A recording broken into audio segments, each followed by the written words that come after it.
मोहम्मद यासीन एक ऐसा लड़का जिसकी उम्र 32 साल होने के बावजूद वो आज भी ट्रेन में फल बेचने का काम करता है। यासीन के सपने एक आम आदमी के सपने से कहीं ज्यादा गुना बड़े हैं, लेकिन लोग उसे हमेशा ही कुछ ना करने की नसीहत देते रहते हैं, यहाँ तक कि उसकी माँ भी। लेकिन उसके सपनों और इरादों के आगे ना ही उसकी माँ की चली और ना ही उसके नेबर्स की। यासीन का घर ट्रेन के ट्रैक के पास होने की वजह से उसका घर जब भी वहाँ से ट्रेन गुजरती तो ऐसे हिलता जैसे मानो कि ठंड में किसी भिखारी से उसकी चादर छीन ली हो और वो ठंड से कांप रहा हो। आज भी वही दिन है जब यासीन ट्रेन में फल बेच रहा है। उसके बोलने का तरीका ही कुछ ऐसा है कि जो भी उसे सुनता वो उसकी बातों में आ जाता। लोग उसकी बातों को इतनी ध्यान से सुनते कि उन्हें ना चाहते हुए भी उन्हें उससे फलों को खरीदना ही पड़ता। लेकिन उस ट्रेन में एक आदमी ऐसा भी था जो यासीन की खूबियों को बहुत ही अच्छे से ऑब्जर्व कर रहा था। ट्रेन अब अगले स्टेशन से कुछ ही दूरी पर थी। यासीन भी ट्रेन से नीचे उतरने के लिए गेट पर आ जाता है, लेकिन वो नेक इंसान यासीन को आवाज लगाता है और रुकने के लिए कहता है। यासीन उस आदमी की तरफ देखने लगता है। वो आदमी यासीन के पास आकर यासीन से कहता है कि बेटा तुमने सेब कितने रुपए किलो दिए हैं। इस पर यासीन अपने मजाकिये लहजे में कहता है 1 के 4 दिए हैं भाई साहब। तभी वो आदमी कहता है ठीक है मुझे 2 सेब दे दो। यासीन उसे फल देने लगता है। इस बीच वो आदमी उससे कहता है कि तुम मुझे फल बेचने वाले बिल्कुल नहीं लगते, आखिर कौन हो तुम। यहाँ एक चीज ध्यान देने वाली है कि जिस चीज में यासीन अपने फलों को दिया करता था वो असल में यासीन की बीकॉम की डिग्री हुआ करती थी। यासीन उसे अपनी डिग्री की कॉपी देते हुए उससे कहता है कि देखो साहब ये औकात है मेरी डिग्री की और आप कहते हो कि फल बेचने वाले नहीं लगते। आजकल पढ़े लिखों की भी यही औकात रह गई है साहब। हम बताओ क्या करें, ना ही कहीं जॉब मिलती है और ना ही कोई काम। मिडिल क्लास, हम तो मिडिल क्लास से भी नीचे रह गए हैं। इस बीच वो आदमी उससे कहता है कि अच्छा हुआ कि तुमने मुझे अपनी डिग्री दिखा दी, नहीं तो मुझे पता ही नहीं चलता कि तुम पढ़े लिखे भी हो। असल में इस आदमी का नाम शौकत अली है जो बॉम्बे में रहता है। शौकत अली ने यासीन की खूबियों को पहचान लिया था, इसलिए उसने अपना उसे एड्रेस दिया और अपने पते पर आने के लिए कहा। ये सब होने के बाद यासीन ट्रेन से नीचे उतरता है और अपने घर के लिए निकल जाता है। यासीन को एड्रेस तो मिला लेकिन अभी सुकून नहीं, क्योंकि अब उसकी जिंदगी भी उसके साथ मजाक कर रही थी। जब यासीन अपने घर लौट रहा था तभी उसकी चप्पल टूट जाती है, लेकिन किसी गरीब आदमी के लिए उसकी चप्पल टूटना आम बात है। लेकिन जब उसकी नजर चप्पल से हटकर सामने की तरफ जाती है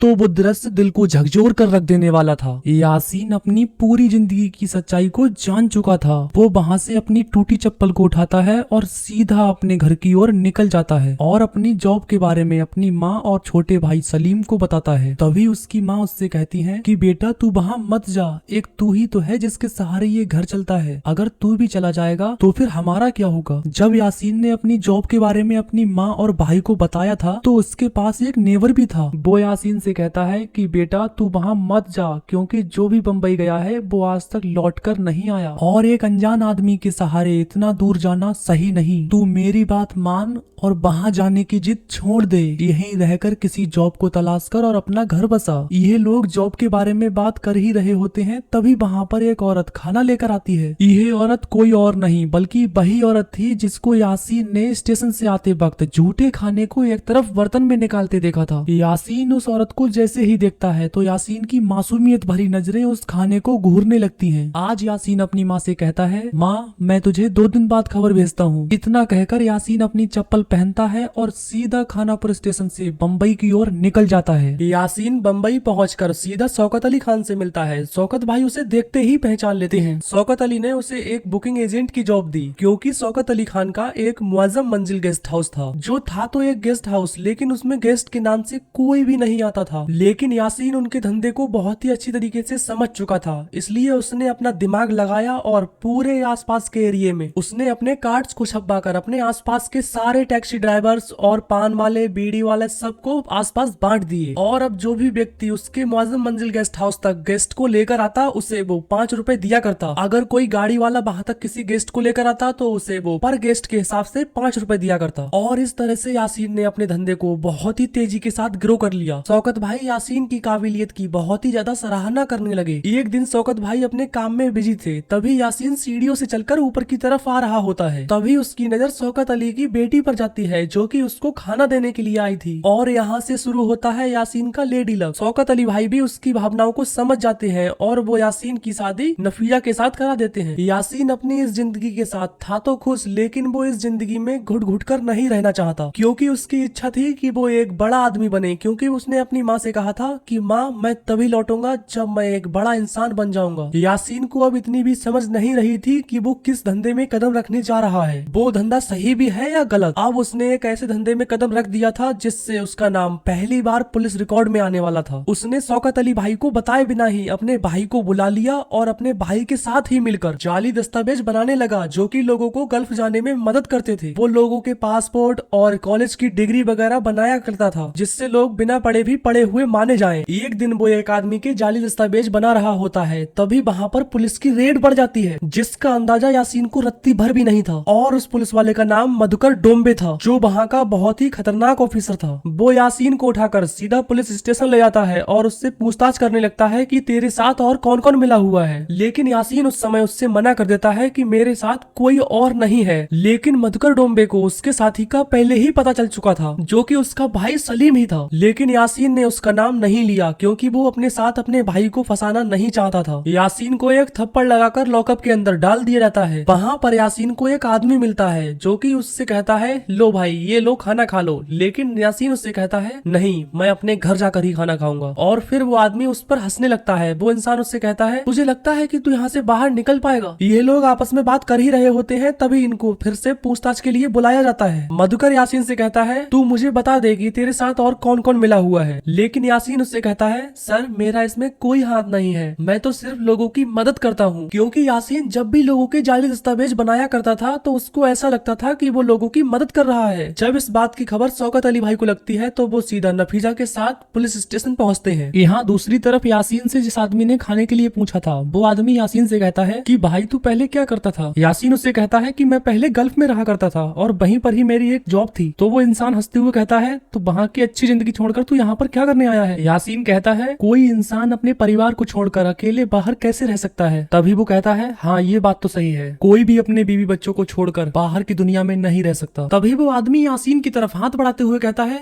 मेरा नाम कौशल जवेरी है, तुम्हारा? तभी यासीन कहता है, यासीन, मोहम्मद यासीन। इतने में शौकत अली भाई भी वहाँ पर एक वकील के साथ पहुंच जाते हैं और यासीन को छुड़ा लिया जाता है। शौकत अली भाई यासीन से कहते हैं कि तुम मेरा नाम डुबा कर छोड़ोगे, ना जाने तुम ऐसे कैसे कैसे काम करने लगे हो, और आगे से ऐसे काम मैं करते हुए बिल्कुल भी न देख लूं, नहीं तो मैं तुम्हें यहाँ पर रहने की जगह बिल्कुल भी नहीं दूंगा, और आगे से जो भी काम करो अच्छे से करो। यासीन शौकत अली भाई से कहता है, जब तक मेरा नाम पुलिस रिकॉर्ड से हट नहीं जाता तब तक मैं कुछ करने की सोच भी नहीं सकता। शौकत भाई कहते हैं कि तुम्हारा नाम पुलिस रिकॉर्ड से हटना नामुमकिन है, क्योंकि ये बात मुझसे डोम्बे सर ने कही थी। यासीन कहता है, ये डोम्बे का काम नहीं है, मैं एक लॉयर को जानता हूँ जो ये काम कर सकता है। यासीन किसी लॉयर को नहीं जानता था, बल्कि उसे तो कौशल ने बताया था कि एक लॉयर है जो तुम्हारा नाम पुलिस रिकॉर्ड से हटा सकता है। अगले दिन यासीन उस लॉयर से मिलने जाता है और उसे अपनी बातों में वहला फुसला कर उससे अपना काम निकलवा लेता है। कुछ दिन बाद यासीन अपनी जॉब पर था और रोज की तरह अपना काम ही कर रहा था, तभी वहाँ पर कौशल आता है। कौशल उससे कहता है, और सुना भाई लौंडे, कैसा है? तभी यासीन उससे कहता है, बढ़िया भाई, अपना तो चल रहा है रोज की तरह ही। तभी कौशल कहता है, क्या यार, शौकत अली के लिए ही तो सब काम करता रहेगा, क्या अपने लिए कुछ नहीं सोचेगा? यासीन उससे कहता है, क्या बक रहा है यार, इसके अलावा मैं और कर भी क्या सकता हूँ? मैं तो सोच रहा हूँ कि मैं और बहुत सारे गेस्ट हाउस बनवाऊं और मैं उनमें बुकिंग एजेंट का काम करूँ, वो भी शौकत अली भाई के लिए। कौशल कहता है, यार मजाक मत कर, मैं तेरे लिए एक बहुत ही अच्छी जॉब बताता हूँ, चल मेरे साथ। कौशल यासीन को अपने अड्डे पर लेकर जाता है। कौशल यहाँ पर यासीन को बताता है कि वो 14 से 15 हजार रुपए महीने यहाँ पर कैसे कमाता है और वो क्या करता है। यासीन जैसे ही उसकी जगह पर पहुँचता है तो वो देखता है कि ये तो एक कबाड़ खाना बना हुआ है। यासीन कौशल से कहता है, क्या यार, तू मुझे कैसी जगह पर लेकर आया है जहाँ पर कूड़े कबाड़ की बजाय और कुछ भी नहीं है? यहाँ कौशल यासीन को समझाता है कि वो कैसे एक स्टाम्प पेपर के धंधे से अपने 14 से 15 हजार रुपए महीना कमा लेता है। कौशल शेयर मार्केट के पुराने स्टाम्प पेपर्स को बहुत ही आसानी से बीएसई के मेंबर से सस्ते दाम में खरीद लेता था और इन स्टाम्प पेपर्स को लेना बहुत ही आसान था, क्योंकि शेयर मार्केट में जब शेयर्स को बेचा जाता है तो शेयर मार्केट के स्टाम्प पेपर पर केवल खरीदने और बेचने वाले के 5 बार ही साइन हो सकते हैं। उसके बाद वो स्टाम्प पेपर की कीमत 0 हो जाती है। लेकिन ऐसा केवल बीएसई के स्टॉक मार्केट को ही लगता है कि उसकी वैल्यू 0 हो चुकी है, क्योंकि उसके एक्सपायर होने के बाद उसको रद्दी के भाव या गोदाम में रख दिया जाता है। लेकिन कौशल बीएसई के कुछ मेंबर्स से मिला हुआ था, जिससे वो स्टॉक मार्केट के कुछ स्टाम्प पेपर्स को लिया करता था। उन स्टाम्प पेपर्स को लेने के बाद वो उन पर केमिकल के जरिए बार्टर पेपर पर लगे छोटे से स्टाम्प को बहुत ही आसानी से निकाल दिया करता था, और फिर उन स्टाम्प पेपर्स को इकट्ठा कर ब्रोकर को बहुत ही सस्ते दाम पर बेचा करता था। यह करना था तो थोड़ा मुश्किल, लेकिन कौशल इसको बहुत ही आसानी से कर लिया करता था, क्योंकि उसका बहुत पुराना एक्सपीरियंस हो चुका था। आज भी यासीन और कौशल दोनों मिलकर स्टाम्प को बहुत ही आसानी से जुदा करके उनको इकट्ठा कर लेते हैं और बीएसई के स्टॉक मार्केट के दलाल स्ट्रीट बॉम्बे के एक बहुत ही सस्ते चीपेस्ट ब्रोकर को बहुत ही अच्छे दाम में बेचने के लिए आए हुए हैं। लेकिन जैसे ही यासीन और कौशल उसके ऑफिस में एंटर करते हैं तो ब्रोकर पहले से ही किसी पर फोन से बात कर रहा होता है। लेकिन यासीन और कौशल इस बात पर ध्यान नहीं देते, उन्हें तो बस अपने केवल स्टाम्प पेपर्स को बेचना था। लेकिन जब ब्रोकर उस कॉल को रखता है तो वो कौशल से कहता है इसकी कीमत 1600 रुपए है, तुम बताओ तुम्हें देना है या नहीं देना है। कौशल शौक होते हुए उससे कहता है इतना सस्ता दाम सर, कुछ बढ़ा के लगा लो। लेकिन ऐसा हुआ कैसे? ब्रोकर उससे कहता है मुझे कुछ नहीं बताना और ना ही कुछ सुनना है, तुम्हें देना है तो दे दो, नहीं तो कोई बात नहीं। कौशल बहुत ही नाराज होते हुए यासीन उससे उस पर्चे को छीन लेता है जिसमें बहुत सारे स्टाम्प पेपर्स रखे हुए थे। कौशल को समझ नहीं आता कि वो ऐसा उसके साथ क्यों कर रहा है। लेकिन जैसे ही वो बाहर निकल कर आता है तो वो देखता है कि कलकत्ता गैंग के बहुत सारे मेंबर्स वहाँ पर आए हुए हैं। वो समझ जाता है कि ब्रोकर इनसे ही बहुत सारे स्टाम्प को ले रहा है। जैसे ही कलकत्ता गैंग वाले बाहर निकल कर आते हैं तो कौशल उससे कहता है भाई तू मेरे धंधे में क्यों टांग अड़ा रहा है, खाली वैसे ही मुझे अपना काम करने दे। लेकिन वो उसकी एक नहीं सुनता और इसको थप्पड़ दिखाकर वहाँ से निकल जाता है। कलकत्ता गैंग वाले रेवेन्यू स्टाम्प का धंधा करते थे, जो कि बहुत ही लंबी कमाई का जरिया था, लेकिन इसमें बहुत सारा रिस्क था जो कि कौशल और यासीन नहीं ले सकते थे। लेकिन अब इनका पाला कलकत्ता गैंग से पड़ ही गया है तो इन्हें अब उसमें कदम रखना ही होगा। दरअसल कलकत्ता गैंग के रेवेन्यू स्टाम्प के धंधे को बहुत ही आसानी से कर लिया करते थे और ना ही इन्हें उस पर केमिकल लगाना पड़ता था और ना ही और कुछ। कलकत्ता गैंग के लोग ओल्ड कस्टम हाउस के मैनेजर के साथ मिले हुए थे जो उनको न्यू स्टाम्प सस्ते दाम में दिया करता था, और फिर कलकत्ता गैंग वाले उन स्टाम्प्स को ब्रोकर को 1 रुपए के बहुत ही चीपेस्ट दाम में बेच दिया करता था, जिससे उन्हें फायदा हो या ना हो, भले ही उनका नुकसान हो जाए, लेकिन उन्हें जो दूसरी पार्टी है मतलब कौशल जैसे उनको हराना उनका मकसद होता है। अब कौशल और यासीन भी ठान लेते हैं कि अगर हमें इस धंधे में रहना है तो डट कर मुकाबला करना होगा। कौशल एक मैकेनिकल इंजीनियर था जो मशीनों को बहुत ही आसानी के साथ संभाल सकता था। वो एक मैकेनिक बनकर ओल्ड कस्टम हाउस में घुस जाता है। वहाँ के जितने भी मैनेजर थे वो किसी न किसी के साथ मिले हुए ही थे, लेकिन कौशल को एक ऐसे आदमी की तलाश है जो किसी के साथ ना मिला हुआ हो और फिर वो कौशल का साथ दे सके। और उन्हें ओल्ड कस्टम हाउस में एक आदमी ऐसा मिल भी जाता है। जब वो आदमी शाम के समय अपने घर जा रहा होता है तभी कौशल और यासीन दोनों मिलकर उसको घेर लेते हैं और उसे कहते हैं अगर तुम्हें हफ्ते में एक बार बिरयानी खानी है तो तुम्हें हमारा साथ देना ही होगा, और मैं देख रहा था तुम्हें कि कैसे तुम एक सूखी रोटी को खा रहे थे, फैसला तुम्हारे हाथ में है। अगर तुम्हें बिरयानी डेली खानी है तो तुम हमारा साथ दे सकते हो। तुम्हें ओल्ड कस्टम हाउस के सामने वाले पार्क में हमसे मिलने आना होगा, अगर तुम्हें सही लगे तो तुम आ सकते हो। वो आदमी इनकी बातों को सुनना तो नहीं चाह रहा था, लेकिन इसकी बातों को सुनना ही पड़ा, क्योंकि उसको लग रहा था कि हो सकता है कि ये कोई गुंडे हो। उसने तो अपने हाथ में एक ईंट को भी उठा लिया था यासीन और कौशल को मारने के लिए, लेकिन कौशल उसको मौका देखते ही उससे वो ईंट छीन लेता है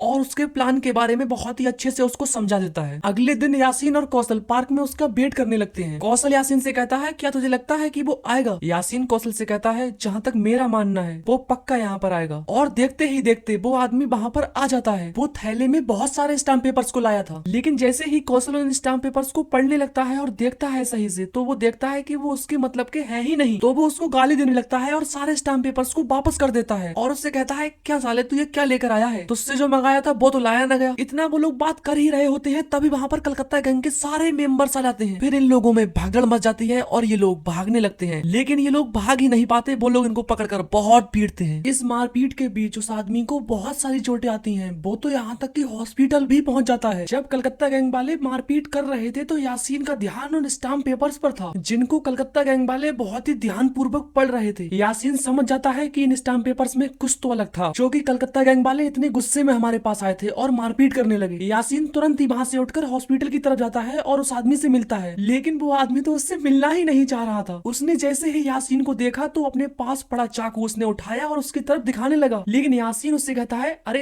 रुक जाओ साहब, मार कर ही छोड़ोगे क्या? लेकिन वो इसकी बातों पर ध्यान ही नहीं देता, वो उसको सुनना ही नहीं चाह रहा था। लेकिन यासीन उससे कहता है देखो साहब, मेरी तो इसमें कोई गलती नहीं है, हमें नहीं पता था कि कलकत्ता गैंग वाले यहाँ पर पहुंच जाएंगे। तो जैसे जैसे यासीन उसको समझा रहा था तो वो आदमी समझने लगता है और उसकी बात पर ध्यान देने लगता है। और वैसे भी अगर हम गौर करें तो यासीन एक ऐसा आदमी था जो फल बेचा करता था और उसकी बातों पर लोग बहुत ध्यान पूर्वक ध्यान दिया करते थे और उससे सामान हर समय ही लिया ही करते थे। उसके बोलने का तरीका ही कुछ ऐसा था कि लोगों को उससे सामान खरीदना ही पड़ता था। ऐसा ही कुछ यहाँ पर भी था। इतनी मारपीट होने के बावजूद भी वो आदमी उसकी बातों में फिर से आ गया और उसकी बातों को ध्यान से सुनने लगा। वो आदमी उससे कहता है, तुम्हें नहीं पता कि मैं तुम्हें कौन से स्टाम्प पेपर लेकर आया था? वो जो शेयर मार्केट के स्टाम्प पेपर होते हैं उनका भी बाप था वो कहते हैं ना कि गधे को अकल भी सिखाओगे तब भी वो पानी में को ही जाएगा, वही हिसाब तुम्हारा भी है। यासीन उससे कहता है, अरे सर मुझे नहीं पता था कि तुम इतना बड़ा काम हमारे लिए करोगे। यासीन उसको दुआएं और फल देकर वहाँ से निकल जाता है। यासीन ने उसकी बातों को तो सुना लेकिन उस काम को करने की इच्छा यासीन को बिल्कुल भी नहीं थी,